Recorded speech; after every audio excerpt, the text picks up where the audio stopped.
영적으로 곤비합니까? 이사야 40장 28절. 영원하신 하나님 여호와 땅끝까지 창조하신 이는 피곤하지 않으시며 곤비하지 않으시며. 피곤과 곤비는 생명력이 고갈된 것을 의미합니다. 영적 고갈은 죄가 아닌 섬김을 통해 옵니다. 영적으로 고갈되지 않으려면 지속적인 공급을 받아야 합니다. 예수님께서 베드로에게 말씀하셨습니다. 내 양을 먹이라. 요한복음 21장 17절. 그러나 주님은 베드로에게 양들을 먹일 아무 음식도 주지 않으셨습니다.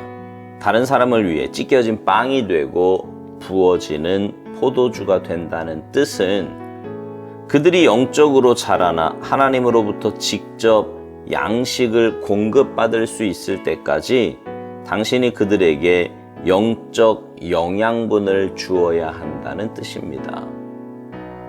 이때 그들은 당신을 밑바닥까지 고갈시킬 것입니다. 그러므로 당신 스스로 충분한 공급을 받고 있는지 확인하십시오. 그렇지 않으면 조만간에 완전히 고갈될 것입니다. 다른 영혼들이 주 예수님의 생명으로부터 직접 영양분을 얻을 수 있을 때까지 그들은 당신을 통해 영적으로 공급되어야 합니다. 즉, 그들이 하나님께로부터 영양분을 취할 수 있을 때까지 당신은 그들에게 영양분을 주어야 합니다. 따라서 우리는 하나님과 주님의 양들을 위해 주께로부터 최고의 영양분을 공급받아야 합니다.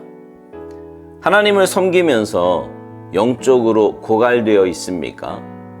그렇다면 모든 관심사들을 모으십시오. 어떤 마음으로 봉사를 시작하게 되었는지 점검하십시오. 당신의 동정심 때문입니까? 아니면 예수 그리스도의 구속 때문입니까? 당신이 애착을 갖는 이유가 무엇인지 계속 점검하십시오. 또한 생명력의 근원이 어디인지 기억하십시오. 당신은 어떤 상황에서도 이렇게 말할 권리가 없습니다. 오 주님, 제가 지쳤습니다. 주님은 다른 사람을 위해 당신이 고갈되게 하시려고 당신을 구원하시고 거룩하게 하셨습니다. 하나님을 위해 고갈되십시오. 그러나 모든 공급은 하나님께로부터 온다는 사실을 기억하십시오. 나의 모든 신선한 샘물은 그분 안에 있다네. 시편 87편 8절.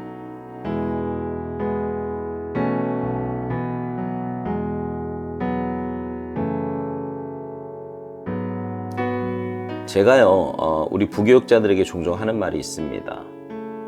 교회 일 한다고 주님과 친하다고 착각하지 말라는 거예요. 교회에서 주님의 일 한다고 열심히 하는데 정작 본인은 하나님과 개인적인 교제나 만남이 없을 때가 있습니다. 그러면서도 교회 안에서 주님 일 하니까 주님과 친하다고, 가깝다고 착각하는 거죠. 문제는 그러다 보면 그 일은 하나님의 공급하심과 은혜 가운데 하는 일이 아니라 내 힘으로 하는 일이 되고 맙니다. 그러다 보면 결국 번아웃 돼요.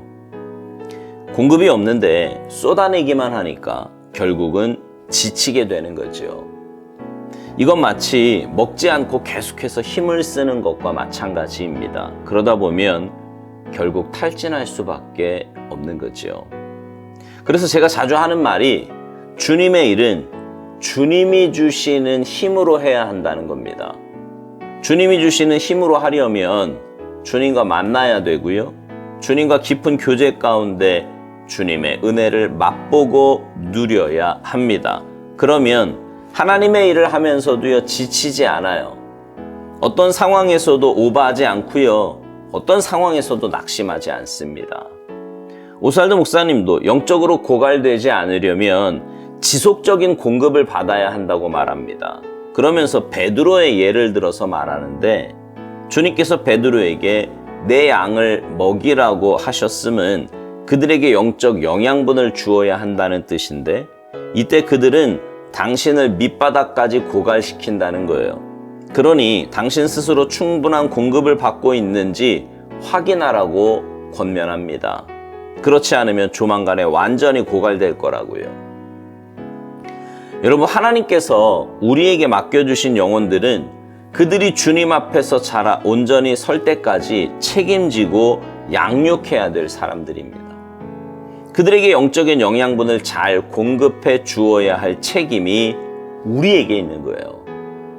그런데 그 영적인 영양분은 내게서 나오는 것이 아니죠. 내가 주님께로부터 받은 것을 전해주는 겁니다. 그렇잖아요. 내 인간적인 생각이나 경험이나 내 말을 하는 게 아니라 주님의 말씀을 하는 거니까요.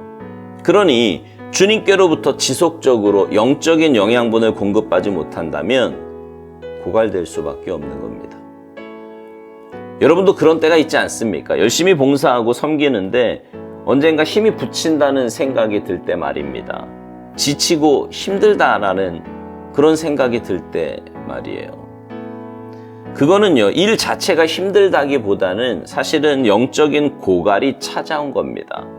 그런데 단순히 일이 힘들어서 그런다고 생각을 해요. 그래서 잠시 쉬고 나면 괜찮아질 거라고 생각을 합니다. 그러나 여러분, 경험해 보신 분들은 알겠지만 봉사나 섬김은 한번 내려놓으면 다시 하기가 쉽지 않아요. 절대로 쉽지 않습니다.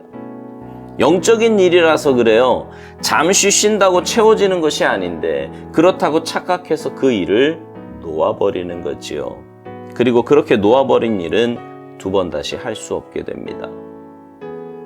그래서 여러분, 지치고 힘들다면 오살도 목사님 권면대로 몇 가지를 점검해 보아야 합니다. 어떤 마음으로 봉사를 시작하게 되었는지, 애착을 갖는 이유가 무엇인지 등을 말입니다.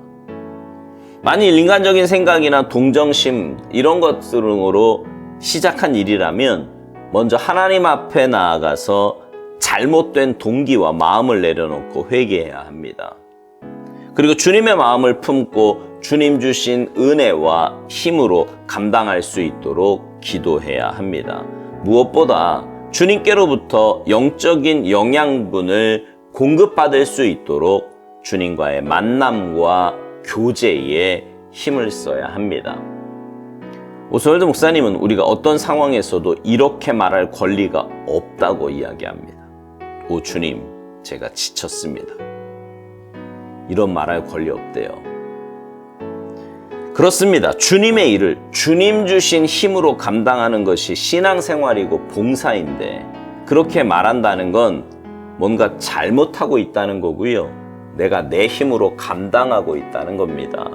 그러니 그렇게 말할 것이 아니라 내 영적인 상태를 점검해 보아야 하는 것입니다.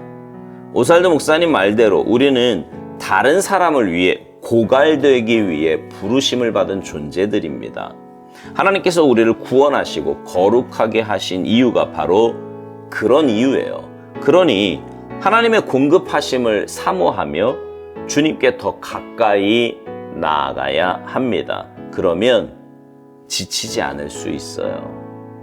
그러면 생명력이 고갈되지 않을 수 있습니다. 사랑하는 성도 여러분, 여러분은 여러분에게 맡겨주신 귀한 일들을 잘 감당하고 계십니까? 아니면 피곤에 쩔어서 피할 길만 찾고 있습니까? 우리가 기억해야 할 것은 주님 앞에 서는 그날까지 내게 맡겨주신 일들을 감당하며 살아야 하는 청지기라는 사실입니다. 그러나 그 일들은 내 힘으로 하는 것이 아니라 주님의 공급하심 따라 하는 것임을 아울러 기억해야 합니다. 바라기는 여러분 모두가 하나님께서 맡겨주신 귀한 일들을 잘 감당하며 살아가기를 소망합니다. 무엇보다 여러분의 열심을 통해 여러분 주위에 있는 사람들이 영적으로 바로 서게 되기를 소망합니다. 그 일을 위해 주님의 공급하심을 사모하며 사시고 주님과의 만남을 사모하며 사시기를 주님의 이름으로 축복합니다. 아멘.